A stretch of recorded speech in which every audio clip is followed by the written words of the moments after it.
Hi, I'm Youri. Hello, I am Alvar. Fridges and ACs are essential for everyday life. However, they are harmful to the planet. Our solution to that is based on electrocaloric materials. Yes, you got it right. Electrocaloric. Because these materials, when charged electrically, heat up. When discharged, cool down. We are interested in them because they are energy efficient. They exchange 100 times more heat or cool compared to the electrical energy we have today.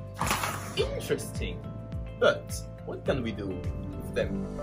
Well, with many of them, we can make a device like this one. With this, we can warm up more efficiently our buildings or cool down our drinks without emitting greenhouse gases to the planet. That's so cool! Cold